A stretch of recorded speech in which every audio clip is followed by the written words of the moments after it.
reasons why you must believe in the resurrection of Jesus Christ. That's coming up next on The Beat.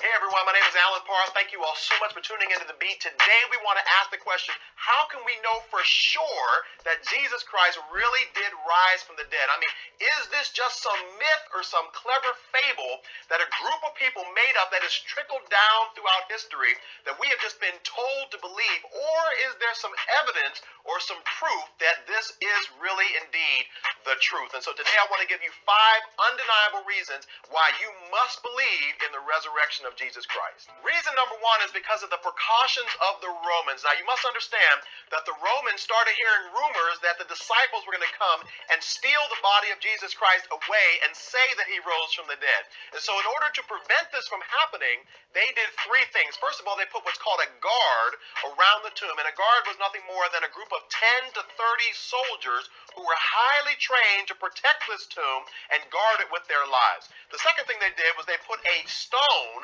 around the opening of the tomb, and this stone weighed somewhere close to 3,000 or 4,000 pounds, and so this hindered anybody who wanted to come in or get out.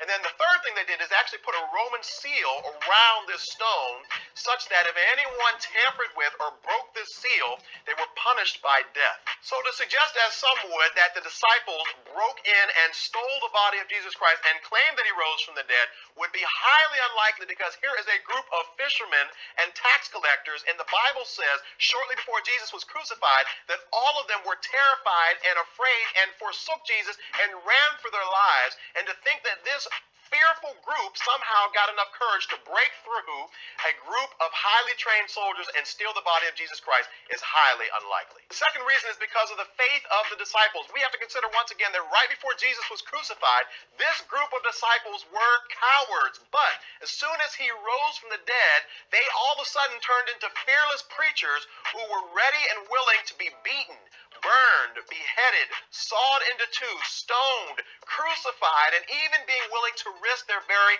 lives. So the question we have to ask is, why would this group of people be willing to risk their very lives for something they knew deep in their hearts was nothing more than a lie? The third reason is because of Jesus' post-resurrection appearances. Perhaps one of the most convincing proofs is the fact that the Bible says that after his suffering, he gave many convincing proof that he was alive, and he appeared to them over a period of 40 days. The Apostle Paul goes on to say that at one time, Jesus appeared to over 500 people at one time, so much so that when he was writing this letter, he essentially told his readers, hey, if you don't believe me, you don't have to take my word for it.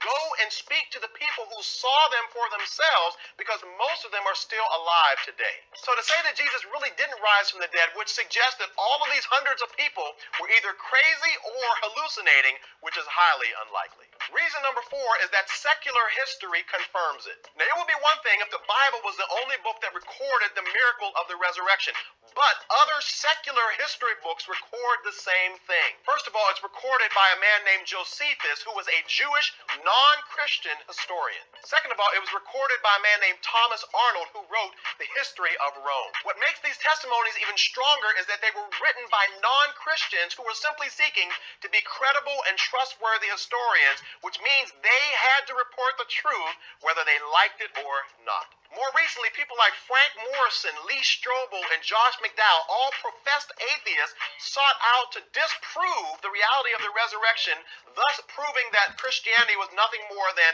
a false religion based on a myth. But as they dug into it and researched it more and more, they found that it was the undeniable truth, and eventually all of them converted over to Christianity. And reason number 5 was that the missing body of Jesus Christ was never found. If Jesus never rose from the dead, then that means that his body would have still been in the grave, which means that all the Romans needed to do was simply reproduce the body of Jesus Christ, and then they would have settled the lie that Jesus rose from the dead, thus destroying Christianity forever. But the very fact that they could not reproduce the body is proof in and of itself that this miraculous event did occur in history. So guys, I hope this video not only gives you more confidence about what you believe as a Christian, but also gives you more ammunition to silence those who are skeptical about the Christian faith. If you found this video helpful in any way, feel free to share it with a friend.